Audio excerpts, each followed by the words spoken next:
ഇവിടെ ഒരു turning point ആയത് ഉറച്ച നിലപാടല്ലേ, ട്രംപിന്റെ ഉറച്ച നിലപാട്. അത് സത്യത്തിൽ നെതന്യാഹുവിനെ സംബന്ധിച്ച് വളരെ അപ്രതീക്ഷിതമായിരുന്നില്ലേ?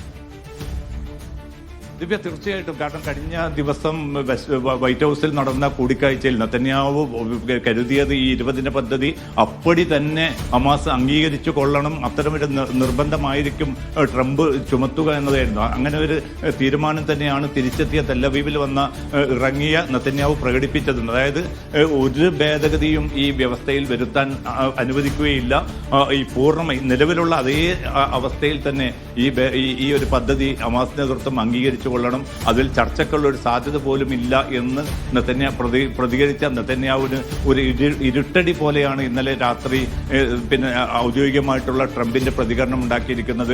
തുടർന്ന ചർച്ച വേണമെന്ന് ഹമാസ് ആഗ്രഹിക്കുന്നു, താൻ അതിനെ പിന്തുണയ്ക്കുന്നു.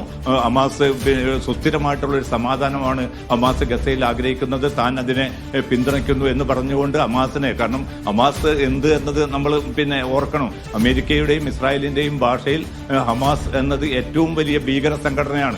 ആ സംഘടനയുടെ പ്രതികരണം ഔദ്യോഗികമായിട്ട് തന്റെ സാമൂഹ്യ മാധ്യമ അക്കൗണ്ടിലൂടെ നൽകുന്നു. ഹമാസ് സമാധാനം ആഗ്രഹിക്കുന്നതായി ഔദ്യോഗികമായി വെളിപ്പെടുത്തുന്നു. അതിന്റെ അടിസ്ഥാനത്തിൽ യുദ്ധം എത്രയും പെട്ടെന്ന് നിർത്തണമെന്ന് നെതന്യാഹുവിനോട് ആവശ്യപ്പെടുന്നു. അതിന്റെ അടിസ്ഥാനത്തിൽ നെതന്യാഹു മറ്റൊരു നിർവാഹവുമില്ലാതെ, കാരണം ഇതിൽ നെതന്യാഹു പെട്ടിരിക്കുന്ന പ്രധാനപ്പെട്ട പെടൽ എന്നത് ഈ ബന്ദികളുടെ മോചനവുമായി ബന്ധപ്പെട്ടാണ്. കാരണം ഇസ്രായേലി പൊതുസമൂഹം പിന്നിട്ട് 2 വർഷമായി ആഗ്രഹിക്കുന്നതാണ് നെതന്യാഹു ഇപ്പോൾ നേടിക്കൊടുക്കാൻ പോകുന്നത്.